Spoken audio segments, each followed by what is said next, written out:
Hi guys, happy Thanksgiving. Are you traveling or are you staying put at home? So today I'm doing a neighborhood walk in the new construction sites and new buildings along the metrorail, just to show you what it's like in Miami. And this morning, the new COVID variant from South Africa just hit the news, the headline again, and it creates a lot of volatility in the market. So I don't know how I feel. Just when we're getting back to normal, new variants keep popping up, and it's really bad news. So if you're following my channel, I talk a lot about how the new variants are influencing the housing market. And by the way, I did an interview before about a new technology that addresses the variant issues. So it basically means that no matter how it changes, it's gonna kill the virus. So if you haven't checked it out yet, you can click on the top right corner. If you're new to my channel, make sure to subscribe and also hit the bell button so you'll get notified when new videos are uploaded. Also, feel free to give this video a thumbs up if you find it useful. It's almost December, but it's still like 80 degrees outside, and I'm still wearing a t-shirt. Isn't it crazy? I definitely think that the climate is getting stranger every year, and we can definitely feel the impact of climate change just about anywhere. There's a lot of new rides being built this year. I think this one just finished a couple of months ago, and I'm going to walk through this area to show you.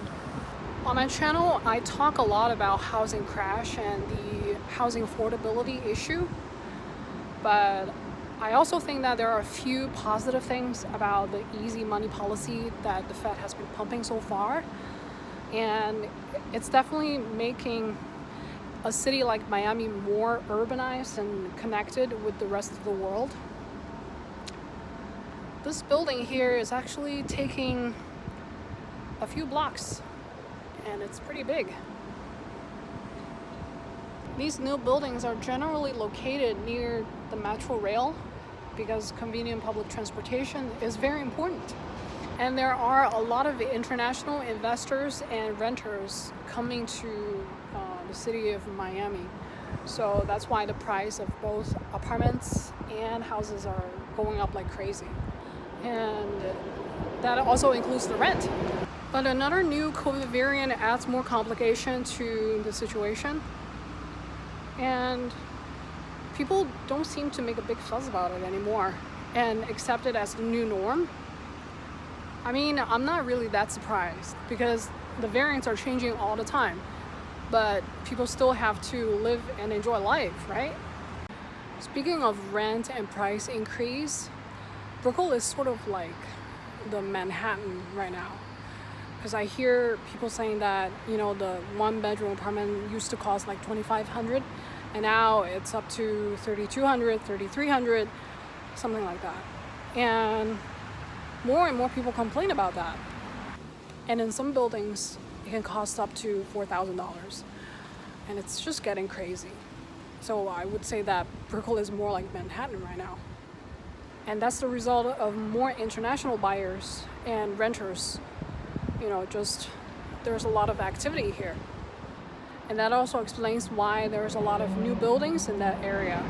Another thing I want to mention is that I always suspect that there are more investors than renters in this housing market. Because think about it, if you invest all cash in a $200K apartment and then 6 months later it becomes $250K, right? And then technically you don't even have to rent it out. And just avoid the whole hassle of managing a rental property. By simply buying and reselling 6 months later, you can probably make a net profit of $45K. So what do you think? Does this kind of crazy investment behavior exist in your city as well? I'm walking near the metrorail, so it's been very noisy.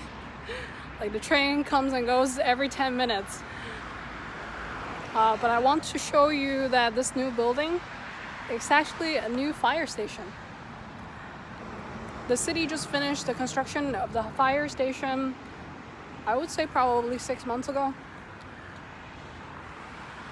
and it's right in the middle of the road.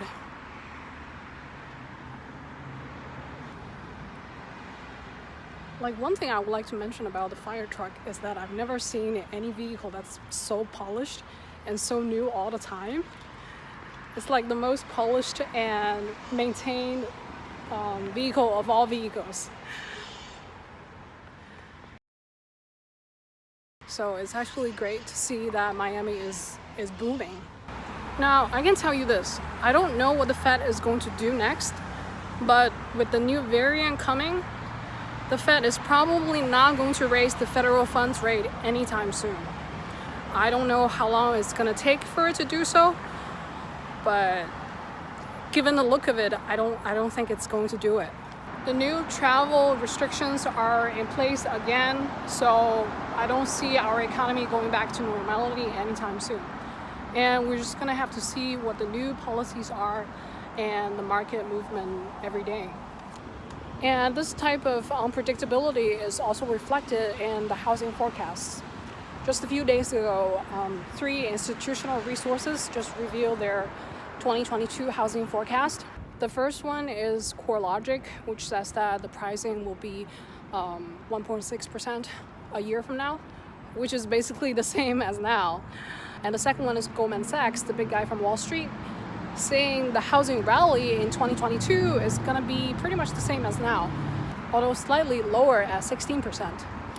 And the third one is Fannie Mae, which is kind of in between at 7.4%. So it's kind of confusing, isn't it? I mean, for me, it looks more like a battle against each other more than a forecast. So there's housing crash on the one end, and then there's the housing rally on the other. And we're going to see how that's going to pan out. Again, this has to do with the government loan policy, and it also has to do with how the Fed navigates the market and how Wall Street reacts. You know, I like doing polls because they are kind of important. It's not just because I'm curious about what people think, but also because the market reaction actually has an impact on how the market goes. So if you haven't filled out the poll already, go ahead and put on your vote. You can find it on the community tab on my channel. And we're going to talk about the poll results in the next video. And this is another new construction site near the metro station. And I'm basically just shooting it from the station because you can't really see what's going on the ground floor. And I really hope that they finish the construction soon, because some buyers already pay for the deposits, and imagine if they're unfinished, there's basically no property. And that's when things get really bad really soon. Just think about it. When we heard about the Evergrande news of the default on the loans, the bad news just keep coming one after another. And some of the unfinished buildings even have to be demolished. So I really hope that it gets built like before the big crash comes. So this is pretty much today's video, and I hope you enjoyed it. And I'll see you on the next one.